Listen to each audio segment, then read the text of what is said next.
मेरा ही मानना है ड्रॉपर होने का सबसे बड़ा ड्रॉबैक ये है कि जब आप किसी इंसान को बताते हो ना कि अब मैं नीट के लिए ड्रॉप कर रहा हूँ, वो इंसान खुद से ही अज्यूम कर लेता है कि ना सिर्फ ये ड्रॉपर कैटेगरी का है, ये फेलियर कैटेगरी का भी है। पिछले अटेम्प्ट में ये फेल हो गया था, तभी जाकर तो नीट के लिए दूसरा अटेम्प्ट दे रहा है।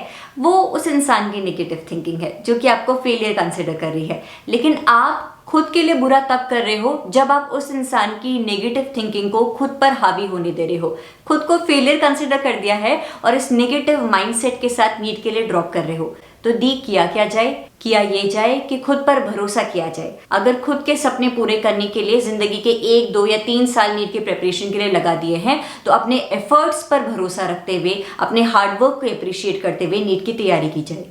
हे everyone, welcome to biology eighties. मेरे बच्चों, मेरा ऐसा मानना है कि जून का जो पूरा महीना जाने वाला है और जुलाई के जो शुरुआती 2 हफ्ते होने वाले हैं, वो हर एक नीट एस्पिरेंट के लिए बहुत ज्यादा इंपॉर्टेंट होंगे। जिसका नीट का पहला अटेम्प्ट है उसके लिए ये फेज तो बहुत ज्यादा इंपॉर्टेंट है ही, क्योंकि वो अपनी बोर्ड के एग्जाम की प्रिपरेशन भी कर रहा होगा और साथ साथ नीट की प्रिपरेशन भी कर रहा होगा। लेकिन कहीं ना कहीं ड्रॉपर स्टूडेंट्स के लिए मुझे ऐसा लगता है ये फेज कुछ थोड़ा सा ज्यादा क्रूशियल हो जाता है, क्योंकि ये वो फेज है जहां पर वो बहुत ज्यादा कॉन्फिडेंस की कमी, सेल्फ डाउट, सोसाइटी से पड़ रहे टॉन्ट्स, इन सब चीजों को फेस करेंगे। बहुत सारे डिस्ट्रैक्शंस होंगे और यही वो टाइम है जहां पर उनको खुद को संभालना होगा। मुझे ऐसा लगता है कि 2 चीजें हैं जो कि इस साल आपको नीट क्रैक करने से रोक सकती है। पहला, इनसफिशिएंट प्रिपरेशन। अगर नीट ड्रॉपर होने के बावजूद भी जून मंथ आ गया और जून में तुम्हें लग रहा है कि अभी तक मेरी तैयारी कंप्लीट नहीं हुई है, तो बच्चे तुम तो सीरियस थे ही नहीं ना अपनी नीट की तैयारी के लिए। देखो, वो सिचुएशंस को हम कंसिडर कर सकते हैं जहां पर मैं मान सकती हूँ कि आपके ड्रॉपर्स ईयर में आपकी तबीयत खराब हो गई, या फिर घर पे किसी की तबीयत खराब हो गई, या फिर फैमिली में कुछ प्रॉब्लम हो गई जिसकी वजह से आप प्रिपरेशन नहीं कर पाए। लेकिन अगर घर में सब कुछ चंगा था, तुम भी एकदम चंगे थे, फिर भी तुम्हारी नीट की प्रिपरेशन नहीं हो पाई, तो कमी तो तुम में थी ना। दूसरी चीज, कॉन्फिडेंस लेवल ही नहीं है भैया। सिलेबस कंप्लीट हो चुका है लेकिन फिर भी लग रहा है जो मैंने पढ़ लिया अगर वहां से क्वेश्चन नहीं आया तो क्या होगा। इन 2 चीजों का ध्यान रखना। पहला, 26 जून नीट 2022 की प्रिपरेशन की अपने लिए डेडलाइन रखना कि 26 जून तक एक टारगेटेड सिलेबस मैं अपने लिए बना दूंगा कि इतना सिलेबस तो मेरा हो जाना चाहिए। दूसरा, 26 जून तक मेरा जितना भी सिलेबस होगा उसको लेकर मैं कॉन्फिडेंट रहूंगा कि जो पर्टिकुलर टॉपिक्स मैं पढ़ चुका हूंगा वहां से नीट में जितने भी क्वेश्चंस आएंगे मैं सही करके आऊंगा। इन दोनों चीजों को तुम्हें संभाल कर रखना है। इन दोनों चीजों की तुम्हें बहुत ज्यादा केयर करनी है अगर सच में तुम अपने ड्रॉपर्स ईयर को अपनी लाइफ की सबसे बड़ी गोल्डन अपॉर्चुनिटी बनाना चाहते हो। अब ज्ञान की बातें हो गई, थोड़ा प्रिपरेशन टिप्स की अगर मैं बात करूं बच्चों, सबसे पहले तो ये देखो कि आपका पिछले अटेम्प्ट में नीट क्रैक क्यों नहीं हो पाया, क्यों आपको गवर्नमेंट MBBS की सीट नहीं मिल पाई। सबसे शानदार तरीका बताऊं, एक डायरी लेना, उस डायरी के ना लेफ्ट हैंड साइड वाले पेज पे अगर आपके पास अपने नीट 2021 का स्कोर कार्ड हो, उस स्कोर कार्ड पे चिपका दो, अपने रिजल्ट को यहाँ चिपका दो और यहाँ पर अपना नीट 2022 का टारगेट स्कोर लिखो। से फॉर एग्जांपल आपने अपने नीट 2022 का टारगेट स्कोर रखा है 680।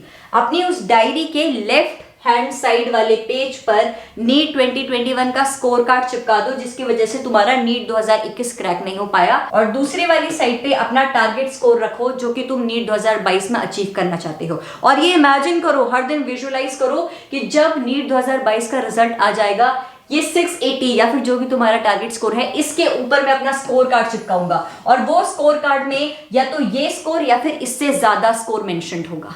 इस पॉजिटिव फीलिंग के साथ, इस एक्साइटमेंट के साथ नीट की प्रिपरेशन करो।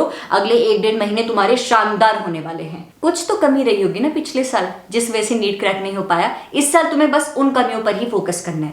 देखो, मिस्टेक्स के बहुत सारे नेगेटिव एस्पेक्ट्स हैं। हम जब मिस्टेक्स कर लेते हैं तो हमें गिल्ट होता है, रिग्रेट होता है, सोसाइटी से टॉन्ट पड़ते हैं, बहुत प्रेशर बिल्ट हो जाता है कि अब आगे क्या करें समझ नहीं आता है। लेकिन मिस्टेक करने का, गलती करने का एक फायदा है कि गलती हमें कुछ ना कुछ सीख जरूर देकर जाती है। तुम्हारा पास्ट ईयर का नीट 2021 का स्कोर तुम्हें कुछ सीख जरूर देते जा रहा होगा। उस सीख को अगर तुम सीख जाओगे तो इस साल नीट क्रैक तुम जरूर करके बताओगे।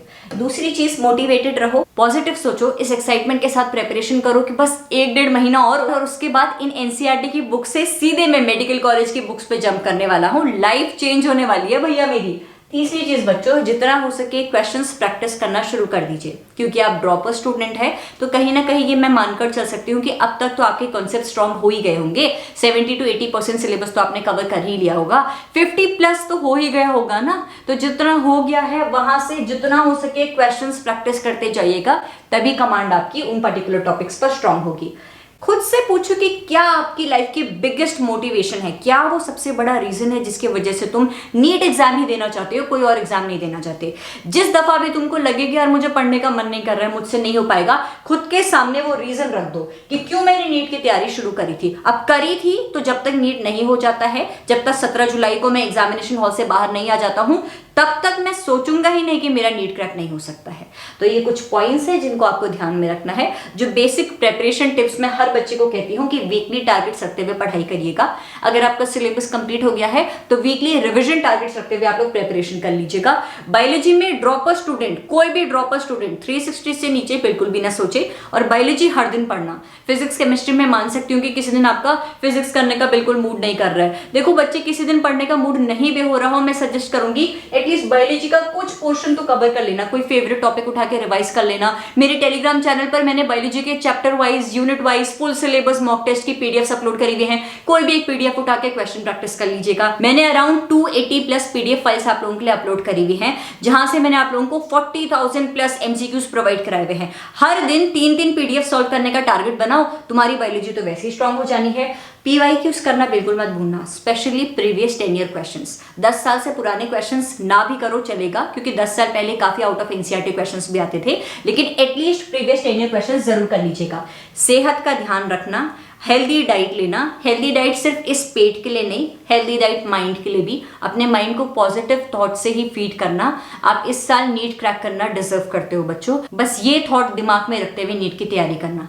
देखो ये ड्रॉपर्स ईयर, तुम्हारा नीट के लिए ड्रॉप करना कोई कर्स नहीं था। This droppers year may be an opportunity for you to prepare for NEET exam more intelligently with better version of yourself and with better preparation. तो क्यों ना ये सोचा जाए कि क्या पता ये नीट 2022 मेरे लिए गोल्डन अपॉर्चुनिटी लेकर आया हो।